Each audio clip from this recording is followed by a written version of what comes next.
Good morning, everyone. I hope everyone's day is going good. Today I'd like to show you what I'm going to make. These are my butterflies. So cute. These are all using vintage linens. People take such good care of some of their linens, and then some of them they get stained and messed up, and there's nothing to be done with them except for creating something new. So here we are. I'm going to be doing one of these today. Most of this lace is vintage, turn of the century, and probably would not go through a washing machine. I do wash them by hand, and then really careful, because they will just fall apart. Anyway, I will show you what I do. Let's get started. So I started out by making a pattern, and I just drew out some butterfly wings. This one is the larger wing, and it's 5 5/8 by 3. This one is going to go on top, and it's 5 1/4 by 2 3/4. This one is 4 1/2 by 2 inches. And then I also made the centerpiece for the butterfly. I didn't use this on all of them, but I will show you what one that I did. So I just made a simple pattern. I'm sure you can find a simple butterfly pattern, but it isn't really too hard to just make the pieces. So there we go.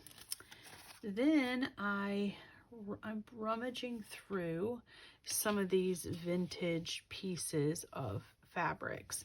I mean, such gorgeous stuff, and I mean, it will go to waste if we don't use it for something fun. And anyway, I kind of hoard this stuff. I can't help it. I guess it's not a collection anymore. Now it's a hoard. So this is a no-sew project, and I will show you the first thing. So I start with just a piece of fabric. I like to tear the cotton fabric because it tears straight, and this is heat and bond. And so I'm going to iron this on with my little Cricut. I love to have this next to my desk. It's fantastic. It shuts off by itself, so that I don't have to worry that I run out of the room and forget to turn it off. So I just make sure that this is all attached. I do like to go on the back as well and make sure that it's all attached. Now this can get pretty hot, so I have to be careful not to touch it. Okay. Anyway, there we go. And so I'll add my pieces, and I will draw around them just like so. When I'm doing this, I do a lot at the same time, and when I'm done with making them, even if I have some left, I stick them in these little pouches that I make, and it's kind of like my go-to little projects that I'm going to always have at my space, or if I'm going to do a show, I just like to have them in my booth. So that's basically it. I would trace all these out. If I was going to use this guy, I would trace him as well, and then I would cut it out. So I already have some cut, and here we are. They still have the paper on the back, but you can see they're just that linen, vintage linen fabrics. When I use the flowered design parts, there's always pieces left that I use for my white backgrounds. All right, so I'm going to start with the smaller the smaller wings. And the reason is because that one is going to be the one that is more decorated. The back one is just going to have a little something on it. So I want to make sure that this wing is the star of the show. I'm just going to peel that off. And then I am going to select some of my fabrics. And I mean, look at that. Would anyone else but me use that? I don't know. So here we are. Let's see. Let's take a piece of this, and I'm just gonna stick that there. I'm just gonna iron it. And notice I'm just putting a little piece on the edge. I'm not cutting the other parts off. Let me see. This looks fun. Do be careful if you are using something that's got a lot of holes, because you don't want your heat and bond to stick to your machine. All right, let's look and see what else we have. Here is, I like the little flowers on this one, so I'm going to give this a little cut so that the little flowers are showing a little bit more. And notice I'm overlapping here a little bit. Okay. And I'm only going to do halfway on this wing, but I'm just going to iron it a little bit. And I'm going to lift this guy up, and I'm going to put another piece over here. Let me see what looks good. What looks good? Ooh, this is pretty. This is just a piece of vintage trim. Each one of these is going to be different and fun in its own way. Let me see. That's cool. See what I think of that one. That is just, I'm going to cut that little edge off.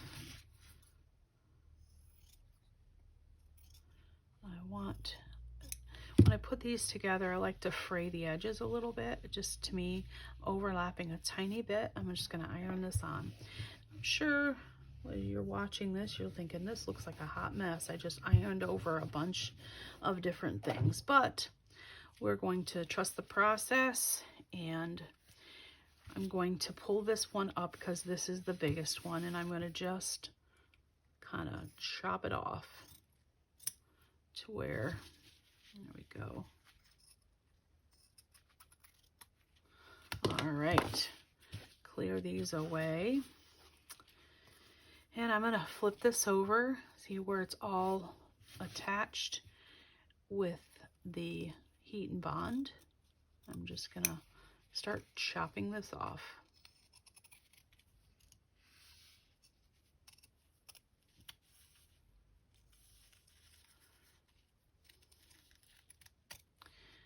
I could sit down and make a ton of these all at the same time, iron a bunch, and then put them all together.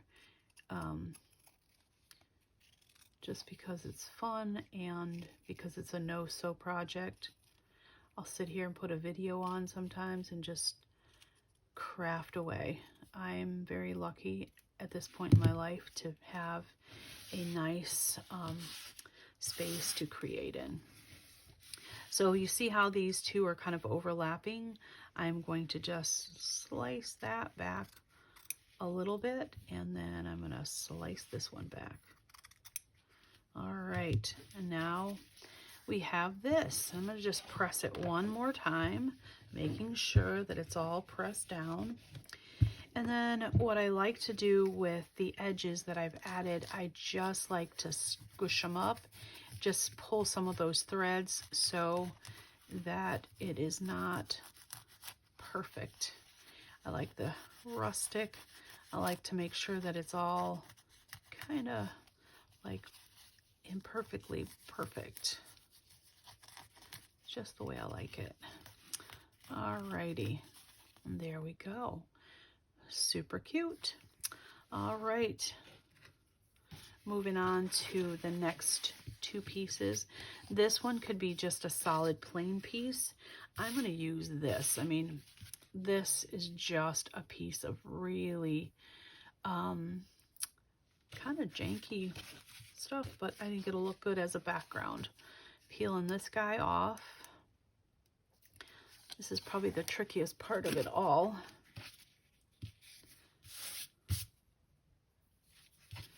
And I'm going to start pressing this down.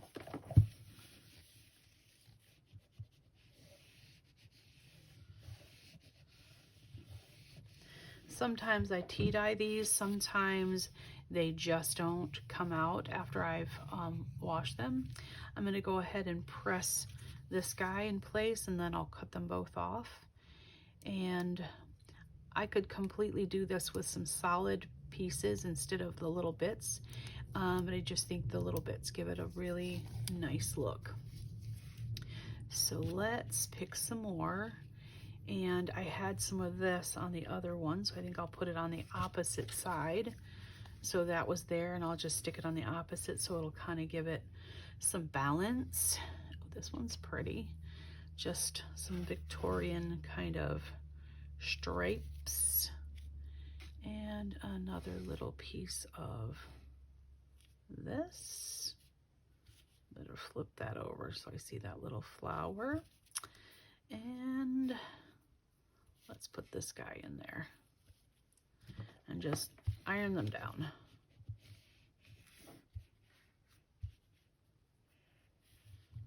All right.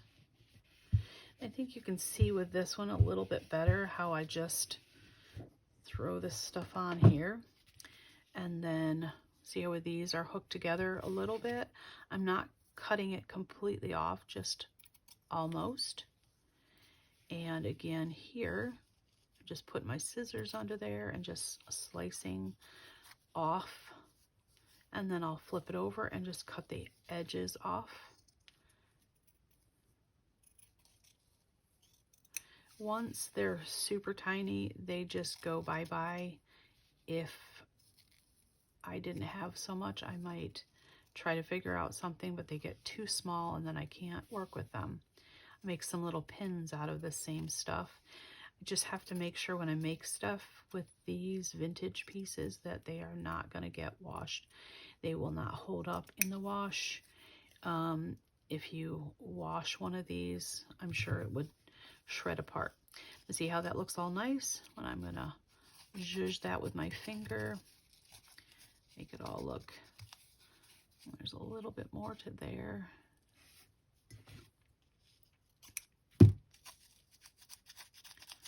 And zhuzh this one up. I like to make it fray a little bit. I just think it's going to look so much better that way.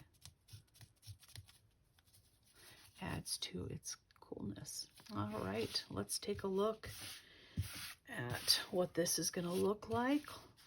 Clear all this little mess off. And so that's going to be the top, and this is going to be the bottom wing. And then this is going to be the back. So I'll cut this off and we will put it all together. So I'm going to be using my hot glue gun to glue these all together. If I was going to use the center of the butterfly, I would probably iron something onto it as well and go ahead and cut it out just like these, and then I would just eventually glue it into place. But I have another method for the centers that I really would rather use. I considered doing a stick. I've seen people use the vintage clothespins. I just thought it was a little bit too newish looking for me. So there we have that one, and we have this one. Now what I'd like to do with these is just bend them a little bit. Gives this just a little bit of something. And so where I've bent it, I will take my glue gun and just add a little glue there, bend that one up, and put a little glue in here, right there, without burning myself, and hold that into place. You could see if you were doing these for a craft show, they would go so quick. All right, and then I'm going to glue this one in place just because I like to place this one first before I stick it on that one. So just kind of halfway down here, hot glue, and stick it down, making sure that it's kind of the center is the center. All right, and then this one gets glued into place all the way down. And right in the center. I like to make sure that the bottom wing is not showing below. I'd rather have it showing at the top if I have to. All right, and there is that part. See how the wings kind of flop a little bit? I do add a little bit of glue, one dot like here, just so it holds into place. One there, and hold that into place. Okay. All right, and so the centerpieces that I use, this is basically what I use to put in the middle. And this is nothing more than strips of cotton. Again, when I take the pretty stuff off of the linens, there's always lots of white space. So I'll start this by taking it and putting a knot. And I think this is probably about 1/4 inch. And this one I'm going to do another knot because I want the head to be a little pronounced, and that's how I make sure that it looks like it's a head instead. So I started with the knot, and I'm bringing this down, and then I'm going to fold it up here, and all I'm going to do is just start twisting this around, and I'm going to go down and twist it around the body part, and notice I've run out, so I'm just going to add another piece. And on the bottom, I like to make sure that it looks like a point. So I kind of start around, kind of pinch it in and make a nice little point at the bottom. And then you can twist this and just wrap it, but making sure that that top part has a little bit more body than the rest. And that. All right, now I'm going to take this, cut off the strings, and cut off this excess, and I am going to glue here in the back. All right, and then in order to get this to really look how I want it, I take some thread, and I like to use this ecru color thread. I think it looks good with all of this. I'm going to start where I would think that the neck is, and I'm just going to wrap quite a few times. And what happens is that thread's going to end up holding that thread that I just did, and it's right there. I'm just going to start wrapping around the bottom, and it'll catch that piece of thread, so I don't have to worry about it. Wrap all the way to the bottom, and then I go back up again. And when I get to where the neck is, I will glue, I'll cut it, and I'll hot glue it into place. And leaving that for just a minute, and it will stay there. So there is that, very simple. It's, if I didn't like the head or the tail, I can kind of pinch it into place, and then I will hot glue it there. And there we go. So that is that one. Well, you know, this vintage colors are not for everyone. So let me show you the other ones and show you what I did with them. So here is another white one that I did. I love the white on white. This was a vintage hanky, and it was so shredded that it you know, I feel like I saved its life, gave it a new life. It's just got such pretty colors. It's all made out of that same one. There we go. Oh, I do put you know, hooks on them so I can hang them. I like to hang stuff. This was the most beautiful hanky you'd ever seen. And it was, I believe it was silk, and somebody has painstakingly stitched all of this. And it just would have ended up in a drawer somewhere. Nobody would have used it. So I strategically cut some corners. This one is seamed in the middle so that I could get the flowers where I wanted them. And I also separated the pieces on here, but one solid piece on either side. Same with the back wings. This one, I did use the centerpiece. It's so flat. I don't love it, but I did zhuzh the edges here, and I just think it looks so charming. And again, these would be, they're basically ruined pieces. This was beautiful. I mean, look at all the cross stitching. This had a big rust stain on it that I could not get out, and it turned out so cute. So I hope you like these, but as always, I want to show you what else that I would do with this. I laid it down here, and hopefully I can find it. And there it is. So what if you did the same technique, but you did it tiny? You could put these all over a spring tree. You could put these on a tree. But what if you made a pin out of it? Now with these, I like to do some kind of a card and then put the pin in the center, and I just think it looks adorable. If I wanted to, I could make these in bright colors and add them to a little girl's headband. It would be so cute. I mean, seriously. Anyway, I hope you like this, and I hope you decide to put a like in there. Maybe share it with some friends who are crafty. Thanks so much. Have a great day.